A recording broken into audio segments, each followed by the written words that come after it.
What's up, YouTube? So I just got the Ninja Slushy machine from my auntie. This is actually my Christmas gift, and I'm finally coming around to it, and I'm super excited to try a lot of recipes that I've been looking at on YouTube and TikTok. If you guys have this machine and have some recipes that you guys enjoy, make sure to comment that down below. Try to give me the full description as far as ingredients and details about that recipe, and I'll definitely give it a try. But this is just like a quick unboxing. If you want to see a not a full, but a good breakdown of how to get started with the machine, how to clean it and stuff like that, also comment that down below. But like I said, comment down some of your favorite recipes. The first thing that I'm going to try on this machine is an Oreo milkshake. So what I'll do is get started with 2 cups of milk. I actually went in with 1.5 cups of whole milk and then 1/2 cup of half and half. Next, I hit it with 1.5 tablespoons of vanilla extract and then 2 tablespoons of sweetened condensed milk, just to give it a little more sweet flavor. Now I'm just going to be learning these recipes. I'll probably try to do like 3 different Oreo milkshake recipes, and after that, if I finally decide which one I like the best, I'll probably re-upload this video in about a month or so, a couple weeks or so. But after that, we get to whisking the ingredients all together, make sure it's combined well, and then what I'm gonna do is put it in the freezer, or if you got time, put it in the refrigerator for about 20 to 30 minutes, just to make sure that these ingredients are cold. I hear a lot of people talking about, you know, the colder you have, the quicker this process will go as far as creating a milkshake or creating a frap. So as you see right here, I'm just adding all the ingredients into the chute, or whatever you call it, the input,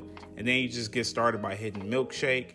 And then the process goes, I think it says it takes about 15 minutes, but it also will beep when it's ready on all settings. So I was looking out for that. I know some people in the review said that they didn't really hear a beep every time. There is a time frame. So I think close to about 15 minutes that this was ready, especially since I put it in the refrigerator. Like I said, I am making an Oreo milkshake, so I'm gonna crush up some Oreos. If I redo this process though, now that I'm looking back at it, I might blend the Oreos into the milk or something like that. I don't know. I just feel like I didn't have much of a milkshake that I really like. It just seemed like vanilla milkshake with a little bit of Oreo. But yeah, this process is super smooth. Now that I've heard the beep, I'm gonna get ready to pour this into my glass mug right here. I will say it came out kind of funky. I wish it would have came out more like a milkshake, a little bit thicker and whole. I don't know why it came out like this. If you guys have any idea, comment that down below. But I just did like a layer process. So I just put the cookie crumble, you know, in between and kind of sandwiched it or layered it. But if I had to do it over again, I'd probably like layer it and then mix it and then layer on top after that, just to give it more like an Oreo or cookies and cream look. But this still came out pretty good.